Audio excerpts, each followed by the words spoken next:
कल हमने जो है वेल्डिंग जोड़ों के बारे में पढ़ा था। उस चैप्टर के अंदर हमने जाना था कि वेल्डिंग जोड़ कितने प्रकार के होते हैं, उसकी एप्लीकेशन यानी उसकी उपयोगिताओं के बारे में हमने जाना था, किस प्रकार लगाते हैं ये जाना था। तो उस चैप्टर में मैंने बताया था कि अगला जो चैप्टर हमारा रहेगा वो एज प्रिपरेशन रहेगा। ठीक है, वेल्डिंग जोड़ एक्चुअली अलग अलग मोटाइयों पे लगाने पड़ते हैं, अलग अलग मोटाई की प्लेटें होती हैं जिन पे हमें ये जोड़ परफॉर्म करने होते हैं। ठीक है, तो उसके लिए हमें क्या करना होता है, किनारे तैयार करने की जरूरत पड़ती है। पतली शीटों पे किनारे तैयार करने की जरूरत नहीं होती, और जो जैसे जैसे मोटाई बढ़ती जाती है काम के अनुसार वैसे वैसे किनारे तैयार करने की आवश्यकता भी बढ़ती जाती है। ठीक है, तो वेल्डिंग में जो है किनारे कैसे तैयार करते हैं ये इस चैप्टर के अंदर हम जानेंगे। ठीक है, तो सबसे पहले हम देखते हैं as preparation for weld joint, यानी कि किनारों की तैयारी कैसे करनी है वेल्डिंग जोड़ों के लिए। तो पहले बट जोड़ों के किनारों की तैयारी देखते हैं भाई। ठीक है, तो इसको हम फ्लैंज जोड़ कहते हैं, यानी कि जब दो प्लेटें ली जाती हैं, पतली चदरों पे लगाया जाने वाला जोड़ है। इसमें क्या करते हैं, हम डाइयों के द्वारा किनारों को उभार लिया जाता है। ठीक है, किनारों को उभार लेने के बाद यहीं पे फिर वेल्ड कर दी जाती है। ठीक है, जैसे ये इनको आगे ले जाएंगे, ठीक है, यहाँ वेल्ड कर दी जाएगी, तो इसको हम क्या बोलते हैं, फ्लैंज जोड़ बोलते हैं। तो इसका इस्तेमाल हम डाइयों के द्वारा किनारे उभारते हैं और उसके बाद ये जोड़ लगाते हैं। उसके बाद है स्क्वायर बट जोड़। स्क्वायर बट जोड़ से हमारा अभिप्राय है जब दो प्लेटों को एक आवश्यक गैप रखकर आमने सामने रखकर जो जोड़ लगाया जाता है, किसी प्रकार के किनारे तैयार नहीं किए जाते, उसको हमें स्क्वायर बट जोड़ बोलते हैं। सिंगल वी बट जोड़ में क्या होता है, प्लेटें ऐसे ही रखी रहेंगी, परंतु क्या रहेगा इसके अंदर, ऐसे चैम्फरिंग कर ली जाएगी दोनों प्लेटों की 60 डिग्री के एंगल पर ये कोण बनाएगी दोनों प्लेटें जो है, या फिर 90 डिग्री का 45 डिग्री के एंगल पर की जाएगी। जैसे एक कोण अगर 45 का है तो टोटल जो है 90 का हो जाएगा, अगर एक 30 पे घिसाई गई है तो टोटल 60 का हो जाएगा। ठीक है, उसके बाद है डबल वी। डबल वी में अधिक मोटाई की प्लेटों को वेल्ड करने के लिए डबल वी के किनारे तैयार किए जाते हैं। इसमें क्या है, दोनों तरफ से चैम्फरिंग करते हैं और बीच में 2 mm छोड़ देते हैं। इसको बोलते हैं हमें रूट फेस। मैंने रूट गैप के बारे में बताया था, जो प्लेटों के बीच में ये छोड़ा जाता है उसको रूट गैप बोलते हैं, और रूट फेस का मतलब है ताकि किनारे बिल्कुल ना पिघल जाए वेल्डिंग के ताप के कारण, उसके लिए हम रूट फेस छोड़ते हैं। ठीक है, तो डबल वी में दोनों तरफ से घिसाया जाता है। उसके बाद आ जाता है भाई सिंगल बेवल बट ज्वाइंट, यानी कि बट जोड़ों के लिए है सभी। ठीक है, प्लेटें ऐसे ही रखी रहेगी, तो इसमें जे की आकृति में बेवलिंग की जाती है, वो जे की नहीं, एक बेवलिंग की जाती है, एक प्लेट को तिरछा कर लिया जाता है, तो उसको हम सिंगल बेवल बट ज्वाइंट कहते हैं। दूसरी प्लेट स्क्वायर में ही रखी जाती है। उसके बाद double bevel but joint. Double bevelling में क्या होता है, एक प्लेट को दोनों तरफ से चैम्फर किया जाता है। ठीक है, दोनों तरफ से उसको टेपर बना लिया जाता है और फिर वेल्ड की जाती है। दूसरा भाग जो होता है वो स्क्वायर ही होता है। उसके बाद है double U but joint. Double U में यानी कि यू की आकृति जब दोनों तरफ बनाई जाती है, बहुत मोटाई की प्लेटें जैसे 20 mm से भी अधिक मोटाई की प्लेटें जब आ जाती है, तब डबल यू बनाने की आवश्यकता पड़ती है, ताकि फिलर मेटल अच्छी प्रकार से भर जाए जोड़ के अंदर और मजबूत वेल्डिंग हो जाए। ठीक है, तो ये डबल यू की आकृति जब दिखाई देती है दोनों तरफ, तो उसको डबल यू कहते हैं। सिंगल जे, यानी जब एक प्लेट पे जे की आकृति बना दी जाती है फाइल के द्वारा, ग्राइंडर के द्वारा, तो उसको हम सिंगल जे कहते हैं। और डबल जे में एक प्लेट पे दोनों तरफ जे की आकृति जब दिखाई देती है तो उसको हमें डबल जे कहते हैं। ठीक है, और सिंगल यू में एक तरफ यू जब बना होता है तो उसको सिंगल यू कहते हैं। तो इस प्रकार से हम बट जोड़ के लिए किनारों की तैयारी कर लेते हैं। मैंने बताया था सबसे मजबूत जोड़ ये है, और अधिकांश इस जोड़ का इस्तेमाल हम करते हैं विभिन्न कामों में।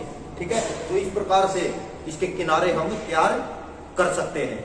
ठीक है, उसके बाद आ जाता है वही, ये मैंने बताया था लेफ्ट जोड़ का सिंबल है, तो इसको हम बोलते हैं सिंगल फिलेट लैप। यानी जब एक तरफ वेल्ड किया जाएगा तो इसको हमें सिंगल फिलेट लैप बोलते हैं। एक्चुअली फिलेट शब्द से हमारा अर्थ होता है जब वेल्डिंग में ये इस प्रकार का सिंबल दिखाई दे, ये एक त्रिभुजाकार सिंबल बनता है, ये दो जोड़ों में बनता है, एक लेफ्ट जोड़ में और एक टी जोड़ में। ठीक है, तो इन फिलेट जोड़ जो बोलते हैं, टी जोड़ को भी फिलेट टी जोड़ बोलते हैं और फिलेट लेफ्ट जोड़ को भी कहा जाता है। ठीक है, तो जब एक तरफ वेल्ड किया जाएगा तो उसको सिंगल फिलेट लैप कहेंगे, जब दोनों तरफ वेल्ड किया जाएगा तो उसको हमें डबल फिलेट लैप जोड़ के नाम से जानेंगे। ठीक है, एज जोड़ के बारे में मैंने बताया था, एक कमजोर जोड़ होता है, यानी कि इसके किनारों पे वेल्ड की जाती है, ऐसे जोड़ के चारों तरफ से वेल्ड कर देते हैं किनारों पे। ठीक है, जैसे ये हो गया, इसको अगर हमें आगे बढ़ा देंगे तो यहाँ वेल्डिंग आ जाएगी। ठीक है, तो ये एज जोड़ है, ये भी एज जोड़ है, इसको हम आगे बढ़ा देंगे और यहाँ वेल्ड कर देंगे। ठीक है, तो एज जोड़ बन जाएगा ये। तो एज जोड़ के लिए किसी प्रकार के किनारे तैयार करने की जरूरत नहीं पड़ती है। मैंने पहले भी बताया था, अधिकतर 5 mm की शीटों पर ही ये जोड़ लगाया जा सकता है। उससे अधिक की मोटाई की प्लेटों पर ये जोड़ हमें कभी नहीं लगाना चाहिए। ठीक है, उसके बाद है प्लेन सिंगल फिलेट टी, यानी कि जब एक तरफ से वेल्ड कर देते हैं हम इसको तो ये सिंगल फिलेट टी बन जाता है, यानी एक तरफ से वेल्ड है। और जब टी जोड़ को हम दोनों तरफ से वेल्ड कर देते हैं तो ये प्लेन डबल फिलेट टी बन जाता है। ठीक है, अगर इसका आइसोमेट्रिक व्यू देखें हम, ठीक है, तो ये चीजें आगे बढ़ जाएंगी तो टी जोड़ बन जाएगा हमारा ये। ठीक है, ये एक प्रकार के सिंबल है प्रतीकात्मक कि टी जोड़ ऐसे दिखाई देता है हमें। ठीक है, फिर जब आइसोमेट्रिक बनाते हैं ड्राइंग में ये चीजें सीखेंगे हम। ठीक है, single bevel T, single bevel T का मतलब है, बेवल के बारे में मैंने बताया था, बेवलिंग कैसे की जाती है, एक तरफ से ऐसे काट दिया जाता है, वो ऊपर वाली प्लेट को एक तरफ से काट लेते हैं, ऐसे नुकीला बना लेते हैं। ठीक है, और फिर जब एक ही तरफ वेल्डिंग करनी होती है तो सिंगल बेवल टी कहते हैं उसको। ठीक है, बेवलिंग करके ऊपर वाली प्लेट पे बेवलिंग की जाएगी। उसके बाद डबल बेवल टी, यानी जब दोनों तरफ से ऐसे ऊपर वाली प्लेट जो आएगी हमारी दोनों तरफ से नुकीली बना ली जाएगी और फिर इसको वेल्ड किया जाएगा, तो इसको हमें डबल बेवल टी कहेंगे। ठीक है, उसके बाद है आउटसाइड कॉर्नर जोड़। कॉर्नर जोड़ एक्चुअली 2 प्रकार से बनते हैं। एक मैंने बताया था, एक जोड़ होता है ये इस प्रकार का, जब वेल्डिंग बाहरी हिस्से में की जाती है, यानी कि वेल्डिंग जब यहाँ होती है तो इसको हम क्या बोलते हैं, आउटसाइड कॉर्नर जोड़ बोलते हैं। और जब वेल्डिंग भीतर की तरफ से की जाती है तो उसको हमें इनसाइड बोलते हैं। 2 प्रकार के होते हैं ये, outside corner joint and inside corner joint, यानी कि भीतरी कोने का जोड़ और बाहरी कोने का जोड़।